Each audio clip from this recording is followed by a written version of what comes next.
Wow,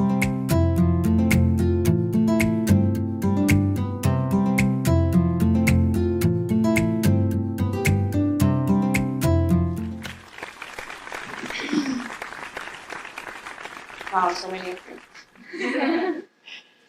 Okay, in my 12th standard, I had a story in my English book called Going Places. How many of you know? You know, right?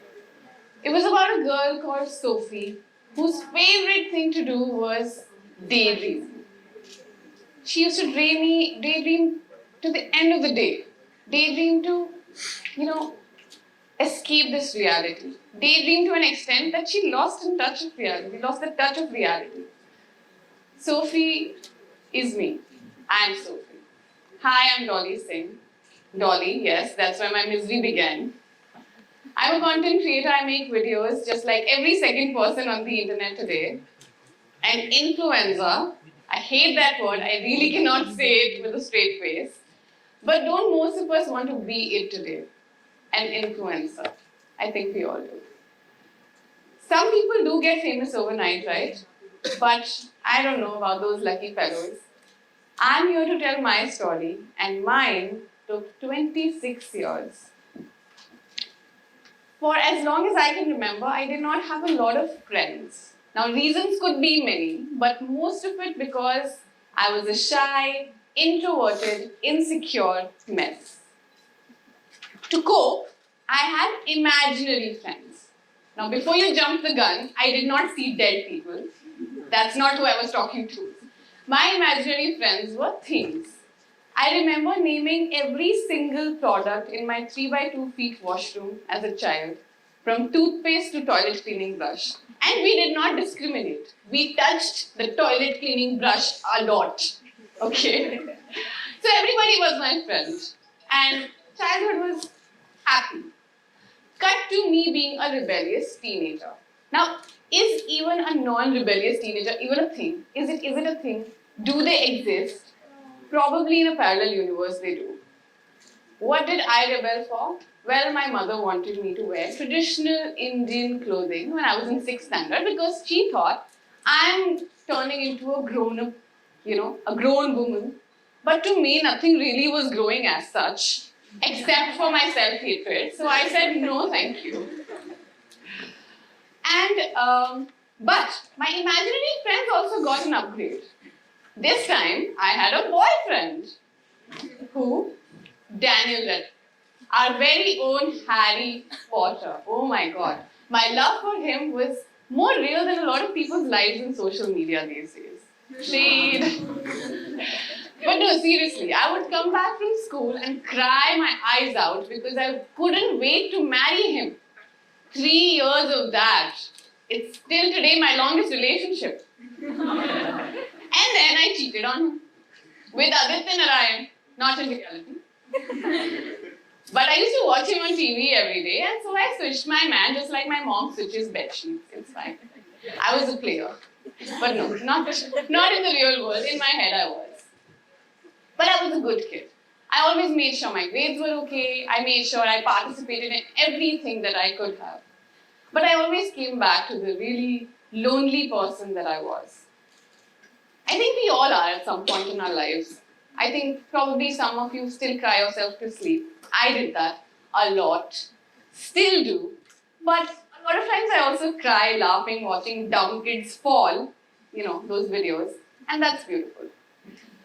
Somewhere deep down, I always knew I had to be famous though. How? I don't know. What did I want to be? No idea. For the most of it, I wanted to become a singer. But if I start singing here today, a lot of you will leave. People who stay, love you. So I did what everybody else does. I listened to my parents.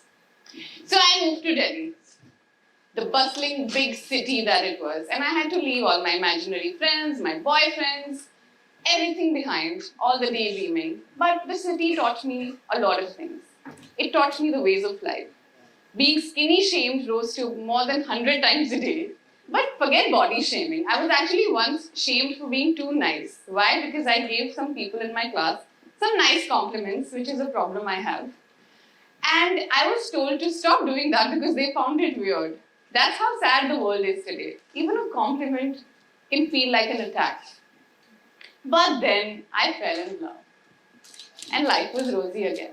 In real love, okay, with a real person this time. For the 2 months that it lasted. Told you I was a player. But no, really. I mean, if someone could talk to me, a 38 kilogram worth of lonely mess, 24/7 for 2 months, it was love in my eyes. It was a long distance relationship, and neither was there FaceTime nor the 48 megapixel cameras. So when he decided to come see me, I was ecstatic. I was so happy. The best days, the best 3 days of my life, I reckoned. And it ended. So did the relationship. Right there.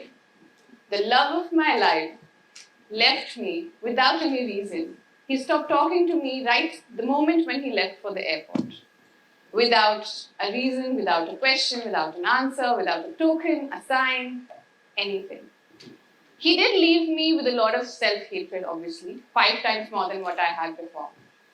I mean, a boy left me without a reason the moment he saw me. I must be hideous, I thought.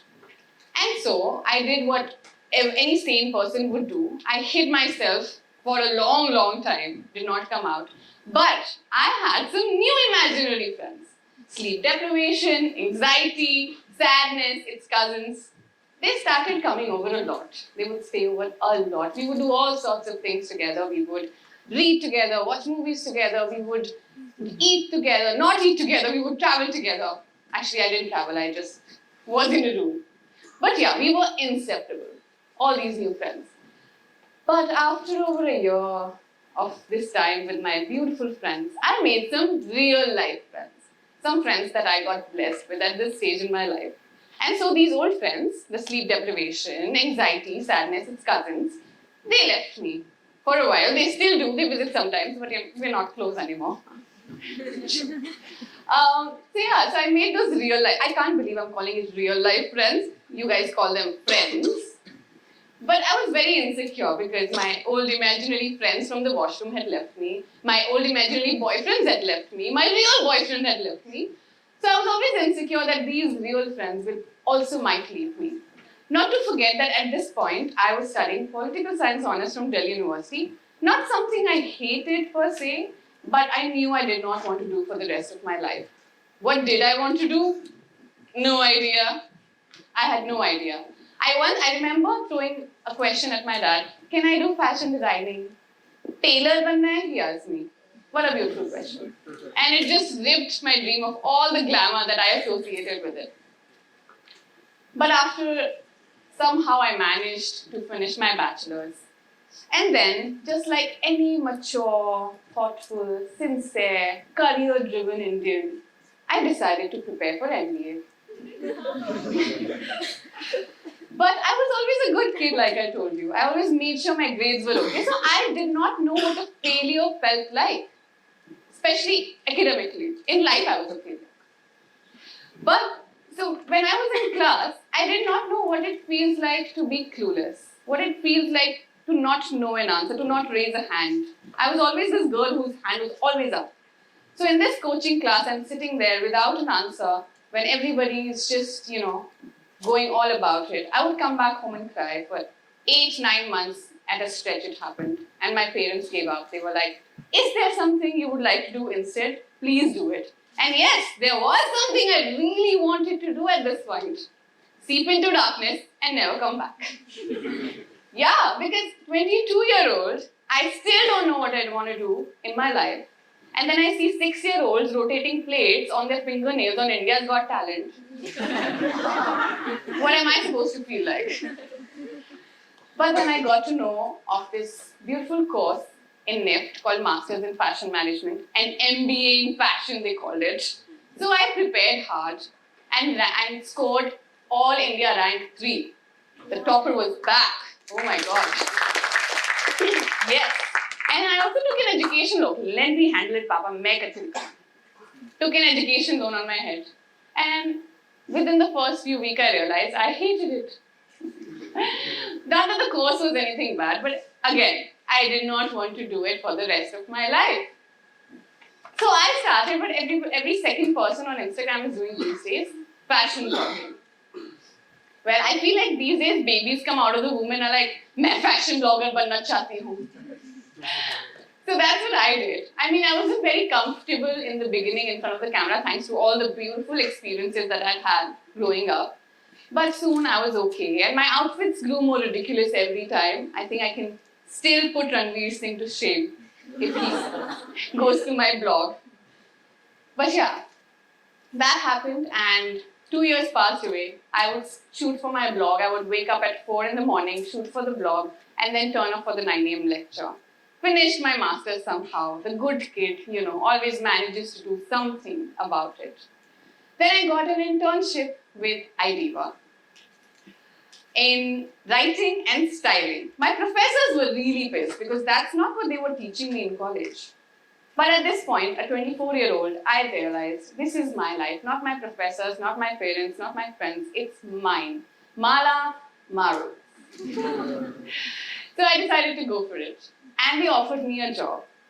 But the salary was upsetting. Sorry, uncle. And I could see my colleagues, my classmates getting placed in really big companies, getting paid well. And here I was with a job in my hand which didn't pay well. Like, I had to choose between a job that was nice and paid enough and a job that I loved but didn't pay enough. The love is always important because when you do something that you love, you feel powerful, you feel free, and you feel all sorts of happy. And I did that. Within 1 week of joining that company as a full-time employee, we used to make videos. Now, we did not have a video team at all. No actors, producers, directors. So we all went in front of the camera and did what we had to do. We were horrible in the beginning. If you go back and watch our old videos, which you shouldn't, please don't, but they were really bad. But soon we got the hang of it. And then from somewhere, Santu Mishra, our director, came with the idea of South Delhi girls. To me, I had no idea what a South Delhi girl means. I am not from Delhi. The only idea of a rich person I had was those women I saw in Emporium Mall, a place I still cannot breathe in. It makes me so insecure. An image of this rich, fabulous, glamorous woman, always hanging out with a nanny, a help, a driver. And that's where Shania was born. And so did Sunita. Sunita मेरी जयपुर वाली जुत्ती निकाल दो झूठी नहीं सुनीता वो तो मैं हूँ जुत्ती shoes होती हैं thank you and overnight my life changed but I mean as you saw it took time and then came Raju ki mummy a character that we all relate to hi Raju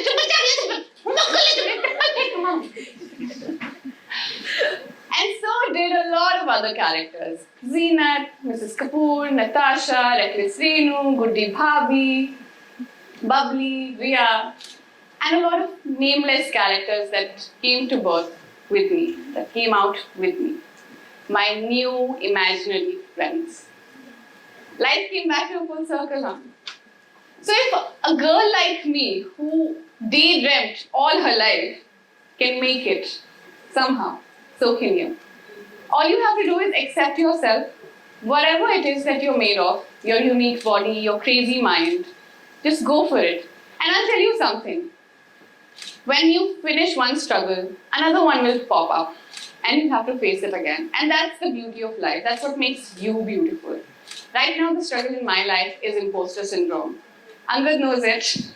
And imposter syndrome is basically what you feel. You feel like a liar, you feel like a fraud. You feel like whatever you've achieved in life is a lie and you'll be ripped off of it very soon. You don't deserve it.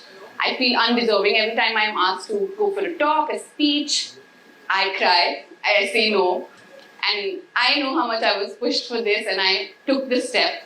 So that's my current struggle, I must tell you, my new imaginary friend who has joined me recently in my house. But I'm dealing with it. It's all good. I am here today doing this. So in your face, imposter syndrome. And before I leave, I just want to do one thing with you guys that I always do when I'm sad. I want you to open your arms, all of you, if you can, for me, please. As wide as you can go. And hug yourself. Because this is all you need. Just you, the fabulous person that you are, in your life, and keep on daydreaming. Thank you.